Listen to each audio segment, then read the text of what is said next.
welcome back to the Fuentes family channel, and again this is Lorie. So in today's video guys, we are going to interview Filipinos from the province of Goa, Bicol, Philippines, and we will ask them how much they earn daily.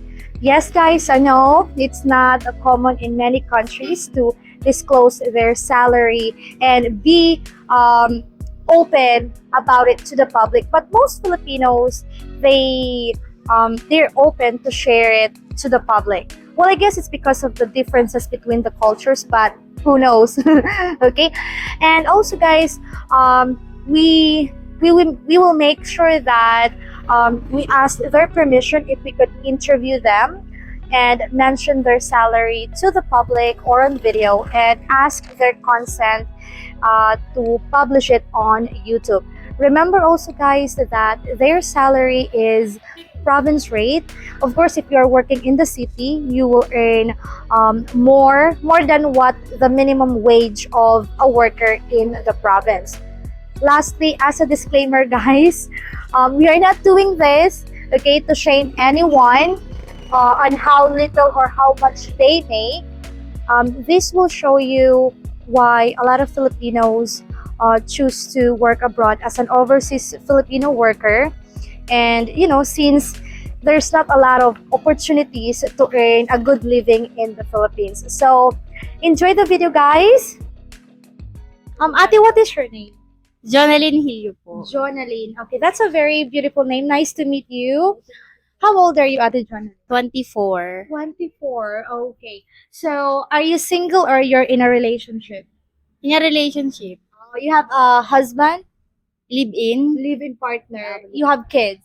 one kid, One kid. Wow. Okay, so what is her job? sales lady. Sales lady. She's working here, guys. You can see, Hana. You can see what is the name of your store, Ate? At Chansa na specialized wholesale trading. So for those who are looking for like appliances, you can look for Ate Jonalyn, right? Jonna for short. Jonna. Okay, so Ate Jonna, how much do you earn daily? 365 a day. 365. Yes. That is $6.5 USD. Are you the only one who has job? Like No. no, your partner has a Yes. job too. Okay, so you and your partner are We're the working. ones who are supporting the whole family. Yes. Okay. So English pala yun. I have another left for the last question. In your opinion, what would be a fair minimum wage in the Philippines? Ano ba Pardon? dapat? Pagkano ba dapat ang sahod daily? Dapat kaya, sa provincial rate kasi, 365. Pero sana, mag-more than. Kasi, tumataas talaga yung mga bilihin. Yung 365 is not enough para sa pag-support ng family. So how much should be?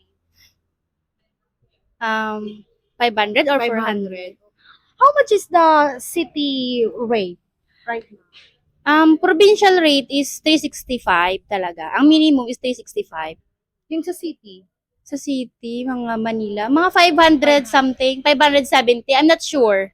Pero estimated yon. 500. So it should be the same, right? I think it should be because, you know, what do you call these?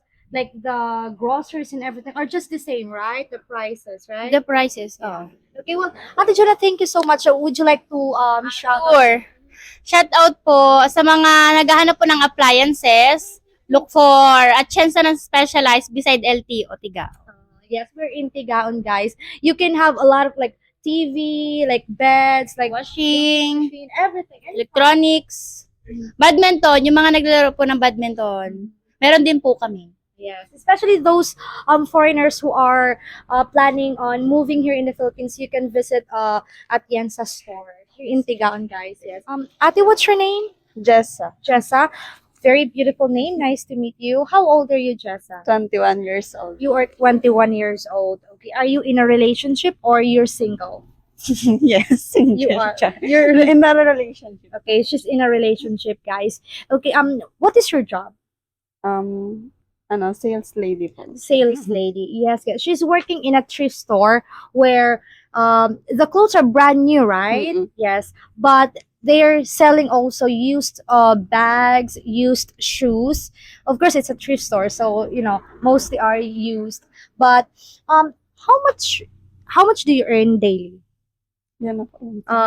How much, like in peso? 216 po. 216, guys. 216 in US dollar, that is 3.89, right? In Yes. USD. Yes, guys. So $3. Okay, if you're going to round it off, $4 once, daily, right? Okay. Do you have kids? You don't. Yan. Oh, Wala pa po. you don't. Okay. So you only have a boyfriend, right? Okay. How many people live at home? Like are you living with your family? With my family po. With your family. Are you the only one like supporting the whole family, or are you the only one who has job?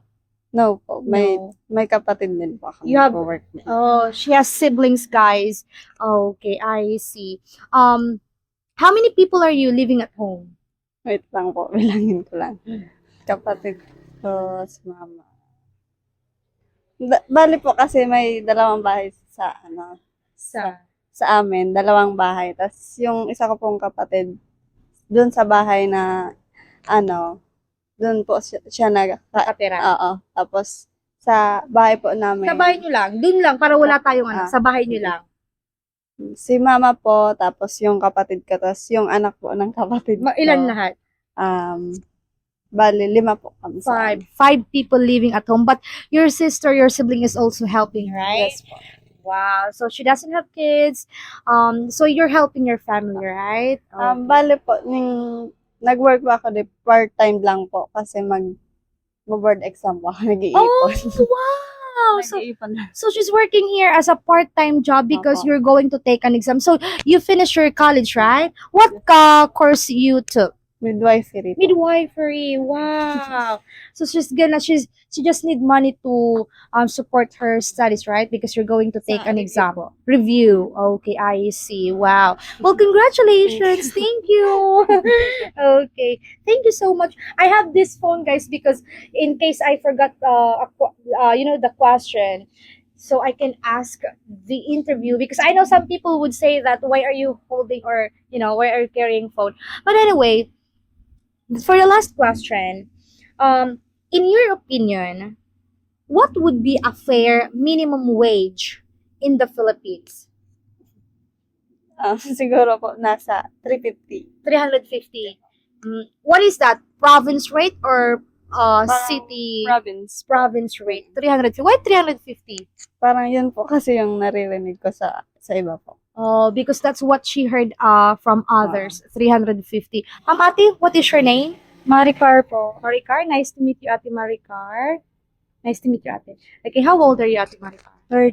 30. Are you single or you're in a relationship? A relationship. In a relationship. Do you have kids? 3 kids. Okay, so Ate Maricar has 3 kids. What is your job? Tindera po. Tindera. She is selling foods, guys.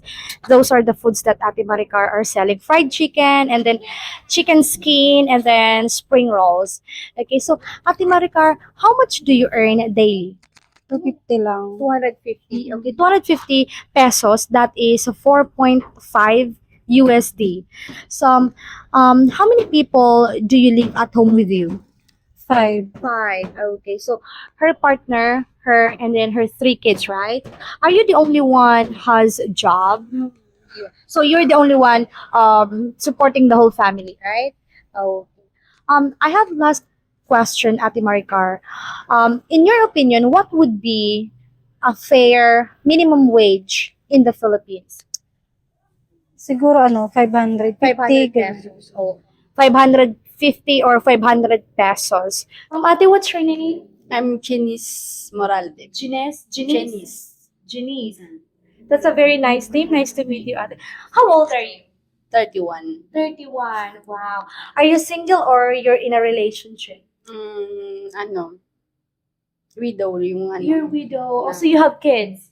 3 kids. 3 kids. Wow. Okay, so, Ate, what is your job?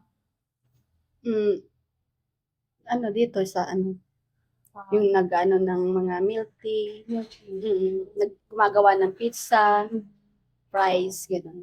So, they're making milk teas, pizzas, French fries, those kind of food. You can okay, show that one. That's their what do you call this? The food that they make, guys, here. Okay, so ate, how much do you earn daily in pesos? 300. 300 Yeah. pesos. So in USD, guys, that is $5. Okay? So, ate, how many people live at home with you? Mm, 4, only 4. Ako, tapos yung tatlo ko. Kids mo. Okay, so her, 4 people, her and then her 3 kids. Okay. Are your kids are big already? Yes, yung panganay, 5, grade 5. Grade 5. Ah, Wow. tapos yung pangalawa, grade 3. Grade 3. Tapos yung bunso, grade 1. Grade 1. So her youngest kid is grade 1. Like 6 years old, ate, right? 7. 7. Okay, I see. So you are the only one that has job in the family, right? Like supporting the whole family. Oh, Okay. yes. Um, in your opinion, ate, what is the fair? What is what do you call this? What would be a fair minimum wage in the Philippines? Siguro mga higit 500, ganyan. More than 500 pesos. Ate, thank you so much. Salamat.